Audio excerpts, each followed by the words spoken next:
네, 기도하겠습니다.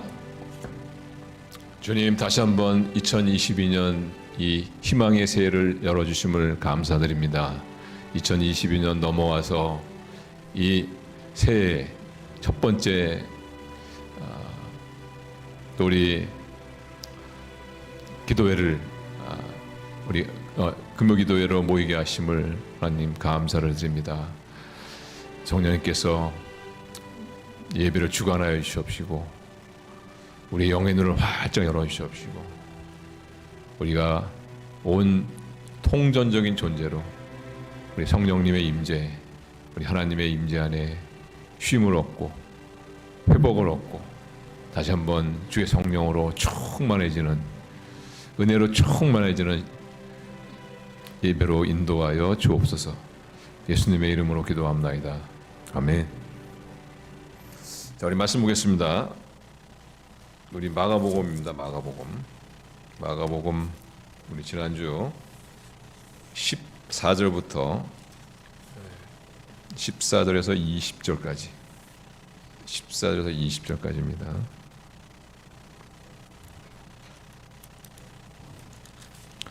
제 신약 성경으로 53쪽입니다. 53쪽. 자, 마가복음 1장 우리 14절에서 20절 하나님의 계시의 말씀 교독하겠습니다. 14절 제가 먼저 읽겠습니다. 요한이 잡힌 후 예수께서 갈릴리에 오셔서 하나님의 복음을 전파하여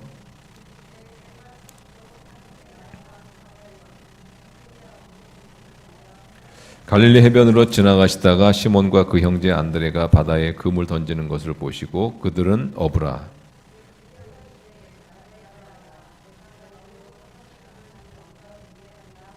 곧 그물을 버려두고 따르니라.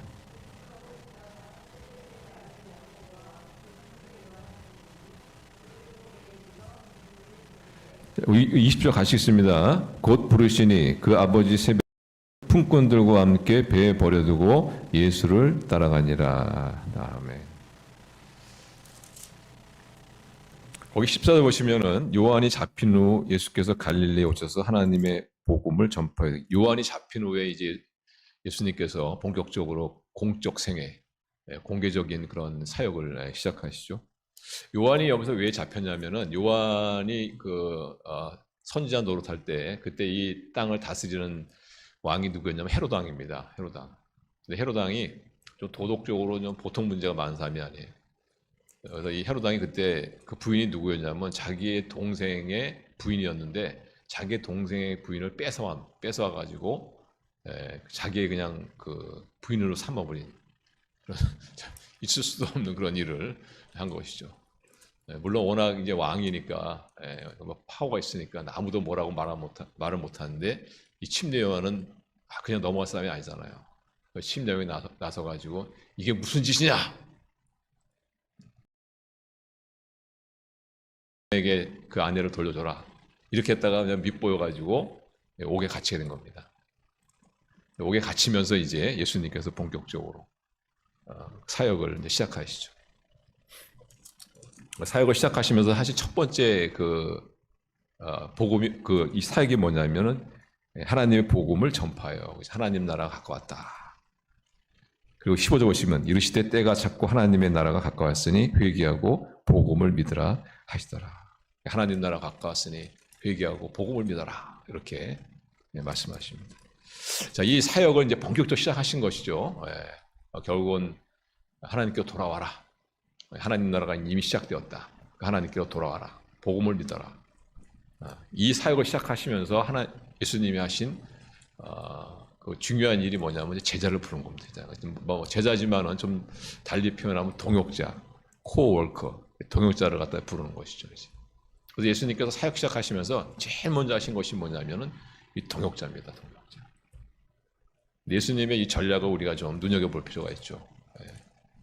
그래도 그 한 사람의 어떤 프로젝트가 성공하냐 안 성공하냐는 얼마나 함께 일하는 마음이 맞는 사람들을 모으냐 안 모으냐 거기에 달려있다고 과언이 아니죠.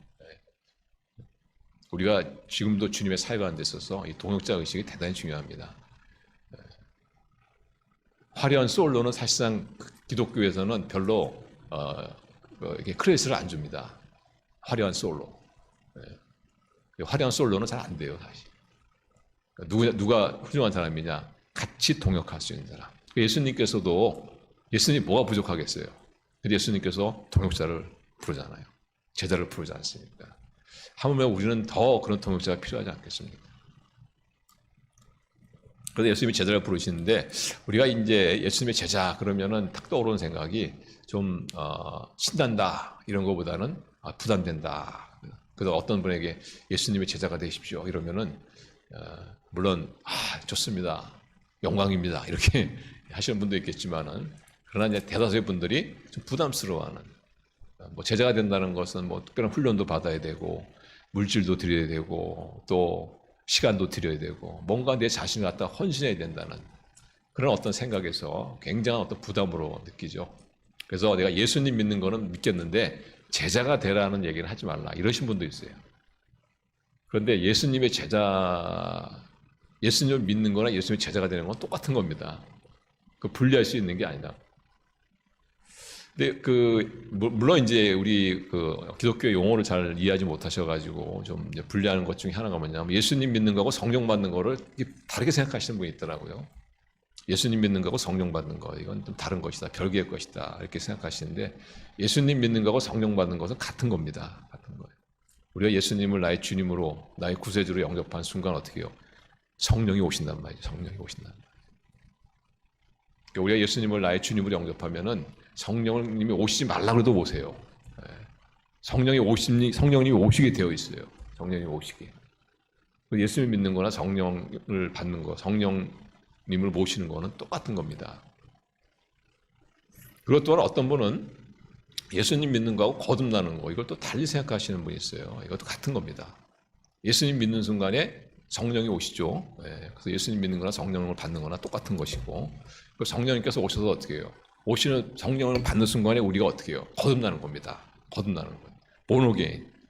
다시 말해 우리가 우리의 영이 다시 새롭게 태어나는 거란 말이죠. 예수님 믿는 거나 성령 받는 거나 거듭나는 거, 본어게인 다 같은 말이에요. 같은 말. 별개의 것이 아닙니다. 그런 것처럼 예수님을 믿는 거하고 예수님이 제자가 되는 거는 별개의 것이 아닙니다. 어떤 사람은 예수님 믿는 사람은 평범한 크리스찬, 예수님의 제자는 아주 뭔가 좀 잘 훈련받은 그런 크리스찬 이렇게 생각하는데 틀린 거예요. 예수님 믿는 거나 예수님 제자랑 같은 말입니다. 우리가 예수님 믿는 순간에 뭐가 돼요? 예수님의 제자가 된단 말이죠. 그래서 나쁜 제자가 되느냐 좋은 제자가 되느냐 충성스러운 제자가 되느냐 충성없지 않은 제자가 되느냐 이 차이뿐이지 우리 예수님 믿는다는 것은 예수님의 제자가 된다. 그래서 예수님께서 공적 생애를 사역을 시작하시면서 가장 먼저 하신 것이 뭐냐 바로 제자를 부르는 거죠. 동역자를 부르는 거죠. 누구를 불렀습니까? 4명, 오늘 본문에 4명이 나오죠. 이 4명이 처음 부른 베드로, 우리 시몬으로 더 알고 있죠. 시몬. 원래 이름이 시몬이에요. 근데 별명은 베드로. 예수님께서 지어주신 별명이죠. 그리고 또한 이 베드로의 동생이 누구냐면 안드레입니다. 안드레. 그리고 이어서 이 야고보하고 요한 이렇게 4명을 동역자로 제자로 부르시는 장면이 오늘 본문 말씀입니다. 그래서 오늘 우리가 참 오해하고 있는 거, 이게 참 예수님의 제자가 된다는 것은 뭔가 신나는 것이 아니고 영광스러운 것이 아니고 짐이 되고 뭐 불편한 그런 어떤 오해를 오늘 본 말씀 통해서 우리가 그것을 다 지워버려야 돼요. 예수님의 제자가 된다는 것 얼마나 영광스러운 것이냐, 얼마나 신나는 것이냐, 얼마나 의미 있는 것이냐, 그 축복들. 예수님의 제자가 된다는 것은 축복입니다. 축복. 오늘 이 예수님의 제자들이 부르시는 이 광경을 통해서 예수님의 제자로 부름받는 것이 얼마나 영광스러운 것이냐라는 것을 오늘 말씀을 통해서 좀 우리 깨달았으면 좋겠습니다. 자, 처음에 불렀던 제자들이 누굽니까? 시몬과 16절 보시면 갈릴리 해변으로 지나가시다가 시몬과 그 형제 안드레가 바다에 금을 던지는 것을 보시니 그들은 어부라. 예수님이 어떻게 하세요? 17절 우리 같이 읽어요. 시작. 예수께서 이르시되 나를 따라오라. 내가 너희로 사람을 낚는 어부가 되게 하리라 하시니 곧 그물을 버려두고 따르니라. 여기 보시면 예수님께서 그 베드로와 그 동생 그 안드레를 초청하죠. 뭐라고 합니까? 나를 따라라. 내가 너희를 사람 낚는 어부로 만들겠다. 나를 따르라는 것이 뭐냐? 이것이 바로 내 제자가 되라는 말입니다. 내 제자가 되라. 그러니까 너 내 제자가 되라. 이 말을 달리 표현하면 어떻게 되냐면 나를 따라라 이런 뜻입니다. 나를 따라. 우리 과거에 그 어르신들 어디 출타하면 어떻게 해요? 우리 보통은 이제 어르신이 제일 앞장을 딱 쓰죠. 그리고 뒤에 이제 아이들하고 이제 부인이 이렇게 뒤로 따라가더라고. 뒤로 따라가. 지금은 좀 그런 게 바뀌었죠. 누가 제일 앞서냐면 아이들이 앞섭니다. 아이들이 최고야. 그 다음에 누가 따르냐면은 어머니가 따릅니다. 어머니가. 그 다음에 맨 뒤에 누가 가냐면은 이제 보통 남편이 아버지가 가죠. 아내 백 가방 딱 메고서 이렇게 하지 않습니까? 어쨌든 간에 뭐 과거는 뭐 현재가 좀 뭐 따르는 그런 순서가 좀 다르지만은 뭐 따른다는 것이 뭐냐? 그게 제자라는 거예요. 제자. 따른다는 것이 제자. 그러니까 절대로 스승보다 제자가 앞설 수가 없어요. 스승이 앞장섭니다. 그러면 어떻게 해요? 뒤를 따르는 자는 제자가 되는 것이죠. 제자가. 그래서 예수님이 내 뒤를 따라라, 나를 따라라 이 말은 뭐냐면 내 제자가 되어라 이런 초청입니다. 그런데 어떻게 해요? 그들이 그물을 버려두고 따르니라. 예수님의 초청을 받아들이고 예수님을 따르는 그런 자가 되었죠. 그 다음에 이어서 또 누가 갔냐면은 요한과 야고. 요한과 야고도 그 형제지간입니다. 요한이 동생이에요. 야고보가 형이에요. 19절 보시죠. 조금 더 가시다가 세베대 아들 야고보와 그 형제 요한을 보시니 그들도 배에 있어 그물을 깁는데. 그러니까 아마 그 고기 잡고 돌아와가지고 좀 찢어진 아마 그물을 이제 깁고 이렇게 꼬매고 있을 때 그때 20절 보시면 곧 부르시니 그 아버지 세베대를 품꾼과 함께 배에 버려두고 예수를 따라가니라. 예수님께 부르시니까 곧 그 배와 그 다음에 그 이제 아버지를 버려두고. 여기서 우리가 보면은 시몬 베드로하고 안드레하고 한 형제지간이죠. 그리고 야고보하고 요한과 한 형제지간이고. 야고보 그 베드로와 안드레보다는 이 야고보하고 요한이 더 어렸던 것 같아요. 어떻게 할 수 있냐면은 그 요한과 야고보는 아버지가 같이 일을 하거든요. 아버지가 같이. 그래서 아버지를 버려두고 예수님을 쫓아가지 않습니까? 그러니까 아버지가 좀 젊다는 얘기죠. 젊으니까 이제 배일을 할 수가 있는 것이지. 그런 거 보면은 요한과 야고보가 좀 나이가 좀 어린, 베드로와 안드레보다는 좀 나이가 어린 그런 걸 알 수가 있고, 또 요한과 야고보는 좀 중산층, 중상의 어떤 가정인 것을 볼 수. 왜냐하면 이 당시에 배를 가졌다는 그 자체가 굉장히 그 부유한 층이거든요. 그리고 또 거기다가 일꾼까지 거느렸다는 것은 상당히 재력이 있는 그런 집안인 것을 알 수가 있어요. 그런데 어찌되었든 간에 이 베드로와 야고보, 그 다음에 베드로와 안드레, 요한과 야고보 이 네 사람이 예수님께서 부르자마자 즉시 바로 모든 걸 버려두고 예수님을 쫓는 것을 볼 수가 있어요. 이런 모습을 볼 때 참 뭐라고 얘기됩니까? 참 대단하죠. 네, 대단하죠. 어떻게 그 자기의 모든 것을 다 버려두고 나를 따르라. 내가 사람을 얻으면 되겠다. 이게 하시니까 그냥 바로 탁 따라갈 수 있을까? 어떻게 처음 예수님의 그 명령에 처음 본 예수님을 이렇게 바로 따라갈 수 있을까? 이런 생각을 하게 되는데 사실 이 네 사람이 여기 이 대목에서 예수님을 처음 본 게 아닙니다. 그 전에 예수님을 만났어요. 전에. 특히 요한하고 이 안드레는 침례 요한의 제자입니다. 침례 요한의 제자. 그래서 침례 요한을 통해서 예수님을 잘 알고 있었어요. 그리고 예수님과 같이 1박 2일 시간도 가진 적이 있어요. 근데 예수님께서는 아직은 내 때가 아니다. 그러니까 침례 요한의 제자로 있어라. 그러다가 침례 요한이 잡혀서 이제 감옥에 들어가니까 그때 이제 이제 때가 됐구나 해서 예수님께서 부르시는 바로 그때 이제 예수님의 제자로 나선 것이죠. 어찌 되었든 간에 자기의 모든 것을 버려두고 예수님을 쫓는다는 거, 예수님의 제자의 길을 간다는 것은 쉬운 건 아닙니다. 그러면 어떤 동기가 어떤 것이 이들에게 예수님을 따르는 동기를 부여했다는 것이죠. 그것은 바로 예수님의 제자의 삶이 얼마나 영광스러운 것을 본 겁니다, 이들이. 예수님의 제자가 얼마나 가치 있고 의미 있고 예수님의 그 제자의 그런 삶이 영원한 가치가 있다는 것을 이들이 본 거죠. 그래서 이들이 따르게 된 겁니다. 모든 그물과 사람을 다 뒤로 하고 예수님을 따랐던 이유가 바로 그 이유가. 만일 이 네 사람이 예수님을 따르지 않았다면 어떻게 했을까요? 그냥 살았겠죠. 어부로서. 아침에 일찍 일어나서 고기 잡으러 나가고 고기 잡아 오면은 그거 좀 뭐 팔고 뭐 찢어진 그물 있으면 깁고 그러다 보면 날이 또 어두워지면 또 집에 와서 저녁밥 먹고 또 잠잘 들고 또 새벽에 일어나서 또 배를 몰고 나가서 고기를 잡고 뭐 그런 어떤 뭐 주말이면은 뭐 외식 한번 하고 뭐 그러지 않습니까? 그런 일상의 삶을 살겠죠. 그러다가 어느 날 딱 아침이 됐는데 눈을 안 뜨는 거예요. 보니까 죽었어요. 그런데 예수님의 이 초청은 무엇입니까? 그것도 하나의 인생이라 할 수 있지만은 그러나 그것은 그냥 아무런 어떤 그 영원한 가치가 없죠. 영원한 가치가 없는 거죠. 예수님께서 뭐라고 하느냐? 내가 너로 사람을 낳는 어부가 되겠다.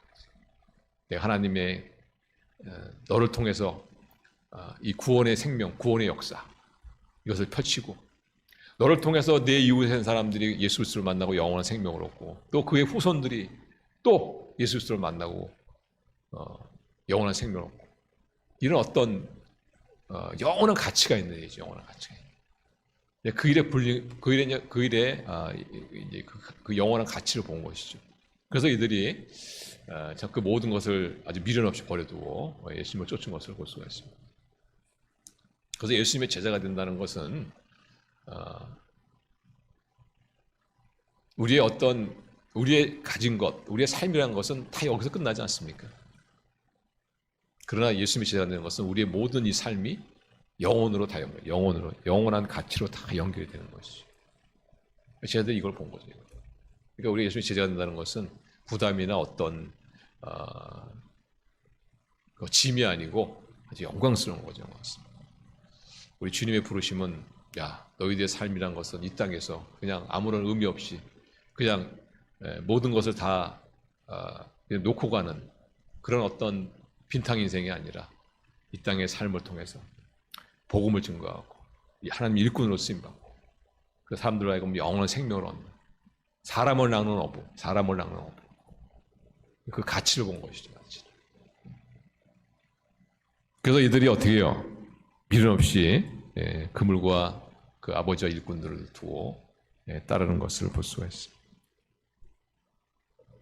그래서 우리 예수님을 믿는다는 것은 뭐냐? 예수님의 제자가 된다는 것이고 예수님의 제자가 된다는 것은 무슨 말이냐? 그것은 어떤 부담이나 짐이 아니라 정말 영광스러운 것입니다. 영원한 가치를 가진 그 인생에 쓰임받겠다. 내가 너를 쓰겠다 하시는 그런 주님의 말씀. 영혼을 위해 살 수 있는 인생으로 너를 만들어주겠다 이런 뜻입니다. 그렇지 않다면 너의 인생은 이 땅에서 다 끝나는 것이고 아무런 의미도 없는 것이고 결국은 허무한 인생. 그러다 결국은 어떻게 되겠어요? 지옥 가겠죠, 무엇이. 그러나 예수님의 제자가 된다는 것은 이 땅에서 우리의 삶이 영원한 가치로 이어지고 영원을 위한 인생. 그러다가 어떻게 해요? 함께 하나님 나라를 건설하고 천국 백성으로서. 그러니까 한마디로 말하면 영원히 남을 것을 위해 사는 인생으로 너를 만들어주겠다 그런 뜻입니다. 영생을 위해 살게 하겠다 이런 뜻입니다. 따라하겠습니다. 영생을 위해 살게 하겠다. 이게 바로 예수님의 제자들이 바로 이걸 본 겁니다. 예수님 초청해서 바로 이걸 본 거예요. 영원한 인생을 살게 해준다는 것이 얼마나 놀랍습니까? 그러니까 얼마나 우리의 제자가 된다는 것이 얼마나 신나는 일입니다. 그래서 우리가 좀 영적으로 좀 이게 잘 열리지가 않았으면 좀 눈치라도 빨라야 돼, 눈치가 좀 빨라야 돼. 눈치라도 때려잡아야지. 이거는 영원한 삶을 위해서 나를 부르신 것이구나.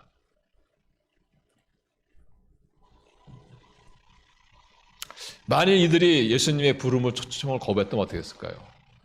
아침에 일찍 일어나서 고기 잡으러 나갔다가 고기 안 잡히면은 한숨 푹푹 쉬고, 그날 또 고기가 좀 잡히면은 또 돌아와서 고기를 또 말리고 그물을 깃고, 그러다 보면 또 저녁에 늦게 또 집에 들어가서 저녁밥 먹고, 그래서 또 잠들고 그러지 않겠습니까? 그러다 보니까 어느 날 움직이지 않는 거예요. 깨워도 죽었어요. 지옥 갔어요. 근데 그게 아니죠. 이제 어부로서의 삶이지만 그냥 단순한 어부의 삶이 아니고 사람을 낚는 영원한 그런 삶을 위한 가치 있는 삶.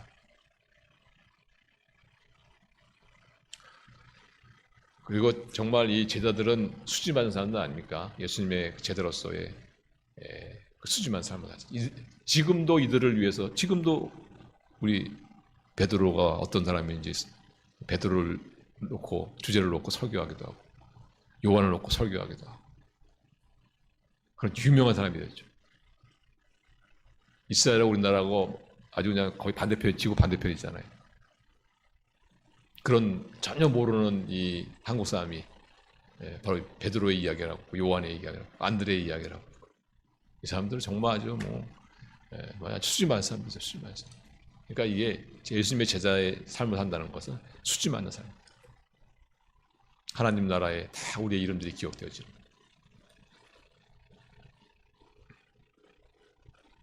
우리 그 기독교에도 보면은 사실 세상적으로는 어쩌면은 별별 없을 것 같은 있을 것 같은데, 이 복음의 일꾼 되어져서 이름을 날리고 아주 영향력을 끼치는 그런 분들이 많이 있죠.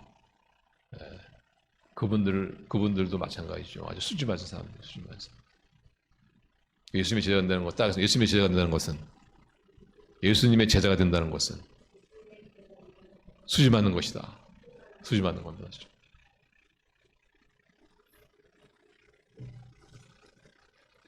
아무튼 이들이 어떻게 수지 많은 사람이 되었느냐, 어떻게 이렇게 평범한 일상의 삶, 의미 없는 일상의 삶을 살아갈 수밖에 없는 사람들이 어떻게 위대한 삶, 영혼을 만드는 영원한 그런 삶을 살 수 있었느냐. 그건 하나, 이유는 그 하나입니다. 예수님의 부르심을 받아들였기 때문이죠. 제자의 초청을 받아들였기 때문입니다. 우리가 나중에 살피겠지만 마가복음에 오시면은 그 예수님의 초청을 거절한 사람이 나옵니다. 그 청년의 이야기인데, 이 청년이 좀 재력도 있고 좀 그랬던 것 같아요. 근데 예수님이 청년을 보니까 참 쓸만해요. 그래서 이 청년에게 제자로서 초청을 합니다. 너의 모든 것을 팔아서 가난한 자에게 나눠주고 너는 나를 따르라. 근데 이 청년이 어떻게 하냐면은 예수님의 초청을 거절하죠. 근심하며 갔더라. 이렇게 얘기해요. 그래서 예수님의 초청을 거절해서 이 부자청이 어떻게 됐을까요? 재력이 있으니까 잘 살았겠죠. 남 무명 옷 입을 때 자기는 비싼 옷 입고, 남 힘들게 살 때 자기는 하고 싶은 거 다 하며 살았겠죠. 그렇게 살다 보니까 어느 날 죽었어요. 끝났어요. 그리고 지옥 갔어요. 근데 만약 이 청년이 예수님의 집을 받아들였다면 어떻게 했을까요? 아주 신나는 삶을 살았죠. 영생을 위한 삶을 살았겠죠. 영생을 위한 삶. 영원한 가치를 지닌 그런 삶을 살았겠죠. 그러다가 하나님께 쓰임받고 아름다운 하나님의 천국 백성이 되지 않겠습니까? 그래서 우리가 이것을 항상 기억을 해야 돼요. 예수님을 믿는 것은 예수님의 제자가 된다는 것이고, 예수님의 제자가 된다는 것은 짐이나 어떤 부담이 아니고, 그것은 영광스러운 것이고, 영원한 삶을 살아라 하는 하나님의 초청이라는 것을 우리가 꼭 기억해요.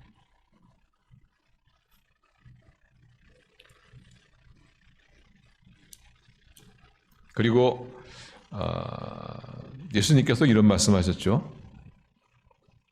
그러면 우리가 한 가지 좀 생각할 것은 뭐냐면, 이제 많은 분들이 좀 오해하는 것이 뭐냐면은 그 부자 청년 제가 말씀드렸지만 너의 모든 재물을 팔아서 가난한 자에게 나눠주고 너는 나를 따라라 이렇게 말씀 있지 않습니까? 근데 이 부자가 재물이 많아가지고 그것 때문에 근심하며 예수님의 초청을 거절하고 그냥 떠나가지 않습니까?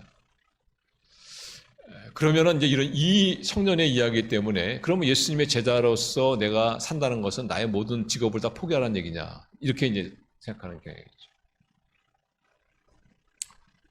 내가 하던 일 때려치고 신학교 와서 목사가 되고 선교사가 돼야 된다는 얘기냐. 이렇게 과거에는 또 그런 분들이 있었어요.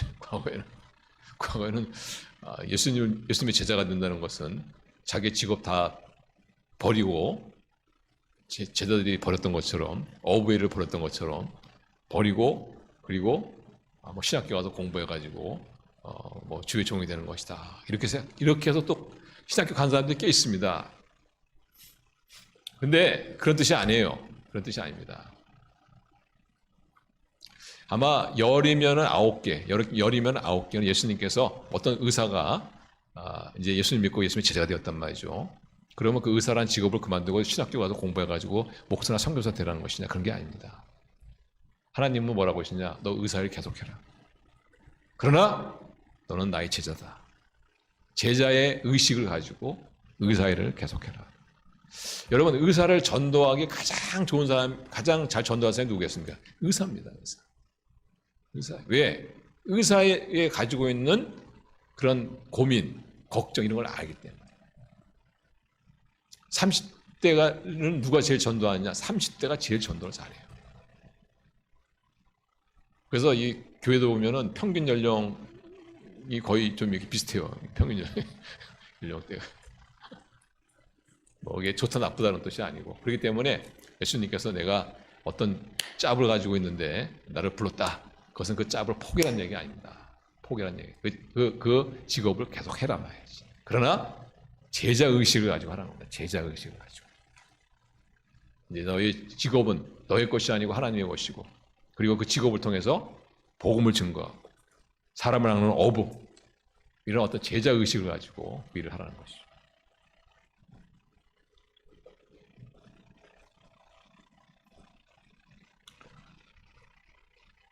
그래서 우리가 주님의 제자가 된다는 것, 그것은 신나는 것이고, 예수님께서 또 이런 말씀하셨죠. 누가복음 18장 28절 30절 이렇게 말합니다.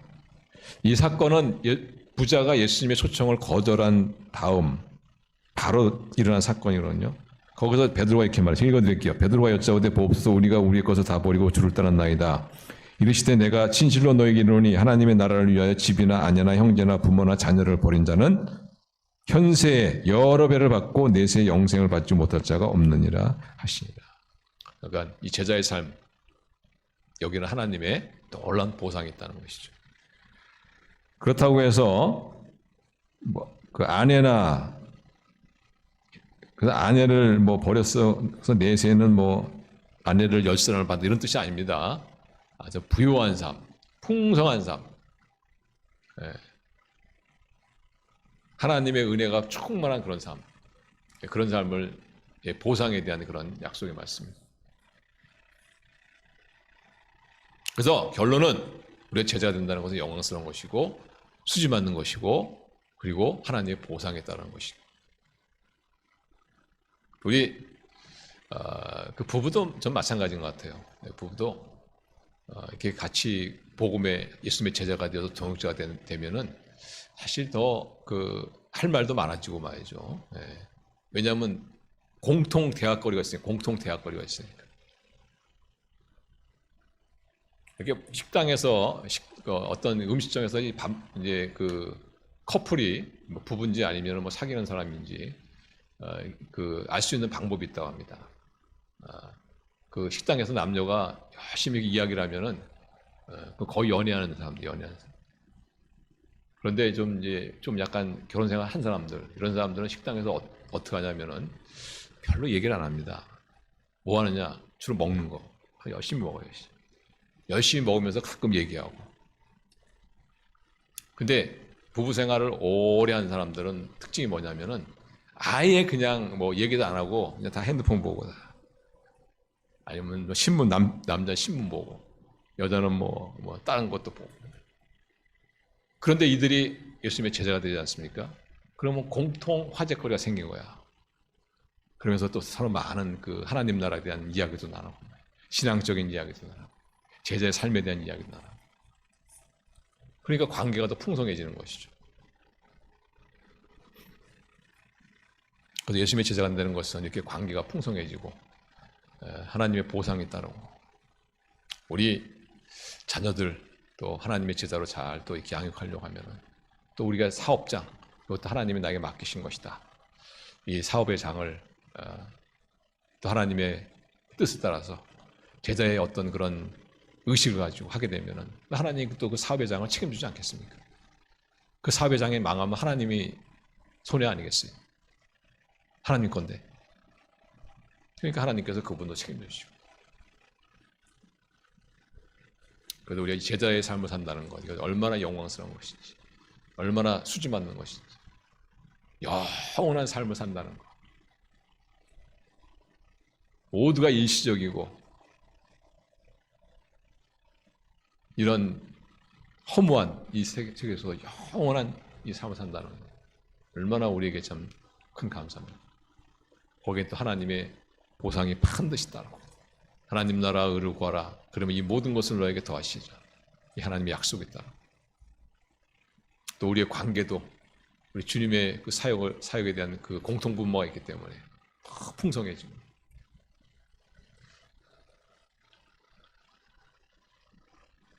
그래서 오늘 우리 여러분 예수님 믿으십니까?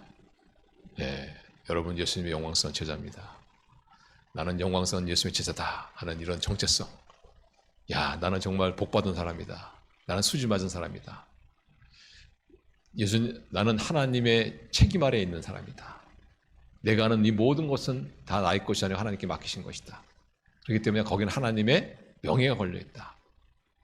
이런 제자의 의식을 가지고 우리 복음의 일꾼으로서 영원한 그런 삶을 사는, 쓰임받으시는, 사람을 낚는 그런 하나님의 훌륭한 우리 모든 예수 그리스도의 동역자가 되시는 그런 저와 여러분 되시기를 주님의 이름으로 축원합니다.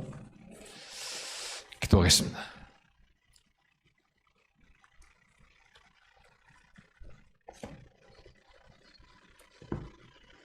우리 오른손을 왼쪽 가슴에 딱 얹으시고, 자, 한번 여러분 속으로 따라줬고, 그냥 따라줬습니다. 여러분 한번 이렇게 생각해 보세요. 내가 얼마나 영광스러운 그리스도 예수의 제자인가. 주님 감사합니다. 한낱 어부에 불과했던 그런 우리의 인생, 그러나 이제는 사람을 낚는 나의 영향력이 그냥 이 나와 내 가족에 머무르는 것이 아니고 세계를 향해서 복음으로 들고 세계를 향해 나가는 그런 영원한 하나님 나라의 제자로 불렀다는 것이 얼마나 감사해요. 하나님, 나를 이렇게 제자로 불러주사오니 정말 제가 주님 보시기에 아름다운 제자의 그런 삶을 살아가도록 제자로 쓰임받기를 원합니다. 하나님의 제자로서 신나는 그런 풍성한 그런 삶을 살기 원합니다. 기도하시고 또 우리 계속해서 나라와 민족을 위해서 우리 기도해 주시기 바랍니다. 공의와 정의를 실현하는 그런 훌륭한 지도자가 나타날 수 있도록 여러 가지 대한민국의 이 어려움들 난제들을 잘 정말 풀고 우리 모든 국민들이 더 잘 사는 그 질서